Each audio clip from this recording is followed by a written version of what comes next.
favorite team as we jump right into the land of Dawn.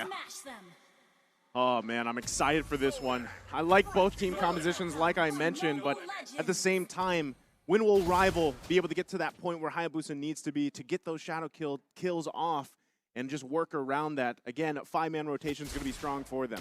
Given the lineup that MVG is rocking here, I'd say if they don't give the respect that Rival demands, Harley and Joker are going to have a hard early time in the game here, given that Stephanie needs to babysit them. Look at this. It's high and dry on Rival. So as long as there's only one of you around, best believe that feels like it's more than just one core item you need to build. This is so interesting. This feels like, you know, long seasons past. Momo, he's just going to have to, you know, sit on a stick all day while Chiku is having the time of his life as they have swapped lanes. It's a switcheroo, yes. Well, what this allows for Chiku to do is just dominate the Uranus. There's that range advantage. And then for Lapu Lapu, for Momo, is he doesn't even care. The carry doesn't deal much damage in the early game. You can dominate with your nukes, with your early game skills. Absolutely. I mean, look at this.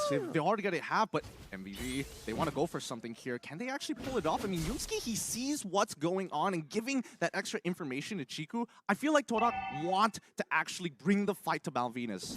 So I'm wondering how this is going to work, but here in the mid lane already, a shadow kill committed. No kill, though, for either team. Back to my question here. Is this as actually valuable to give Momo that gold lane and allow Lapu Lapu to get those items faster, and then you have Chico here in the XP lane? It's on condition, right? Yeah, it's less about the items that they get and more of the interaction with the heroes and how they scale up into the mid game. Oh, beautiful first blood here. And I mean, look at that. The entire gold shield has been ripped off by Chiku guys itself instantly. This is what I'm talking about. The tempo, you're going to keep on pushing it and forcing these movements from Malvinas Gaming so they at least have some form of control.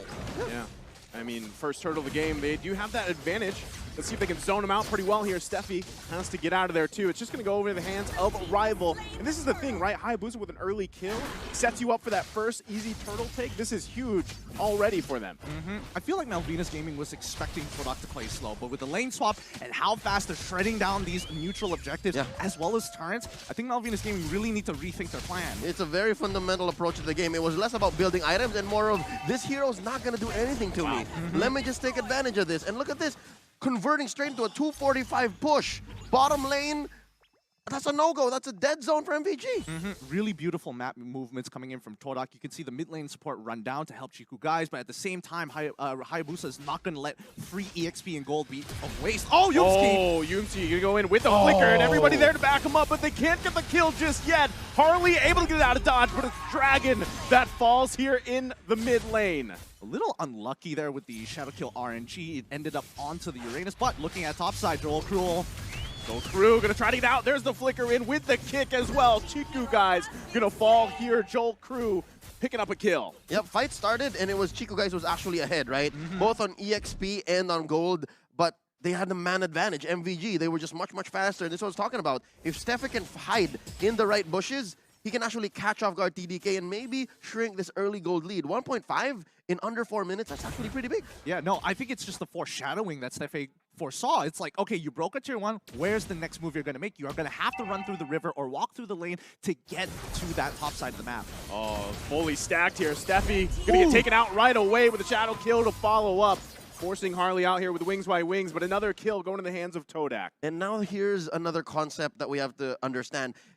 MVG, Steffi, he has so much to deal with, right? He has to protect both Harley and Joel Crew, and now Joel Crew's down. Yeah, there's nothing you can do to get out of that one. So now, you have to consider, yes, he can find these ambushes, but where does that leave him? He might be trying to do too much. He's getting overloaded now. Yeah, I think right now, MVG, they're not entirely sure how they should take, what approach they should take with Todak, because even though topside ticket is already broken, you can see that Hayabusa and Lapu Lapu taking the initiative to hover around the turtle in case Malvinas Gaming doesn't touch it. Yep, so this is Todak's game so far. The first 5 minutes, almost 4K ahead. It's Todak who's making the decisions, and MVG just following their pace. Okay, Leo, I think we need to talk about win conditions here, right? Because Malvinas Gaming, it feels like towards the later half, is going to have a bit of an advantage. Yes, but only if they can stop the initial TDK ambush. Like, it's TDK who's saying, we do this, what do you do next? They have to bait out those ults first. That's how it's going to happen in the late game. All right, it's about team fighting with 4K lead. Hopefully Malvinas Gaming, they don't lose their mid-turn, because with that, at least they have some form of safety moving around in their jungle. Well, I mean, not only that, but I feel like part of this was what we were talking about, the flexibility card that Todak likes to play here, right? And even so, when they switched lanes, I feel like that did something. Oh, Yomski gonna go in one more time. Steffi, though, able to survive. Rival finding Harley, though, gonna push them back into the jungle, and it's Joel Crew that falls. And now Dragon running as well. They might look for a crash down here. Conceal play comes in. Steffi falls. That was beautiful, and honestly, I respect it. And now the next one is going to fall with a complete wipe here. Joel Crew, I am surprised he was willing to flicker in for that. No, Gideon, you're surprised that Todak is this clean and this quick and this fast. No, it's expected. Come on, I don't want to be that guy. What do they call it again? There's a certain term. All right, let me stand up for this, put in some air in my lungs. It's called Todak Lunga! Exactly! See? So again, just in that one moment, right, about 5 minutes in, 5:15, you saw how Steffi was trying to bait out the Divine Judgment. And that's, again, a little bit of a trailer or a teaser as to how late game's going to happen. But you don't do that. Not like this. Not with 4K ahead. You're losing. You wait until that shrinks. I think now it's even more solidified that they have to wait. But with 7K gold lead, 6 minutes into the game, so far this is the biggest lead we've seen. It's because of that blunder. It's because of that whole cha-cha that, okay, I think we can fight him. Just wait for the ult, wait for the ult. No. You're not in shape yet. So for now, for MVG to try to recover, what they can do is hold back, wait for Joker to get the items, and protect Harley as much as possible. Hide in your jungle! Hide in your jungle under your turrets! They're still going to go for it. There is going to be a trade here, though, across the board. Steffi for Yumski. So they're happy with finding a kill here, but still, is it going to be enough? They're still crawling from being whiplashed by Todak. I don't think that was as worth it as I would like to believe for Todak, mainly because Yumski had to use his flicker, and that's a very powerful tool, especially for Kaja players, to close that distance. I mean, yes, you would imagine that the initial gap closer would be good enough, but you need to combo it. So we'll see. I don't think they're going to do anything crazy until we do see Rival have his ultimate, and at the very least, Yumski has his flicker. Yep, looking at the items here, at least there's a Clock of Destiny on Harley, so all the more they have to stick to the late game plan. Clock of Destiny recently got reworked, so you get a little more stacks, a little longer the game goes. As for Dragon, I think Dragon is going to be key here to extending the game. He has to find another lane that he can force TDK to split up. That's what a Uranus does best, right? Like try to bait out opponents, and I think slowly, maybe after one more tank item, the Malaysians will be slowed down in their siege. So that's one way to do it. Just push one up, but no! Oh, they're going to crash down here with the Divine Judgment. Prince Fran quite low, but the way the Dragon coming out on Chiku, guys.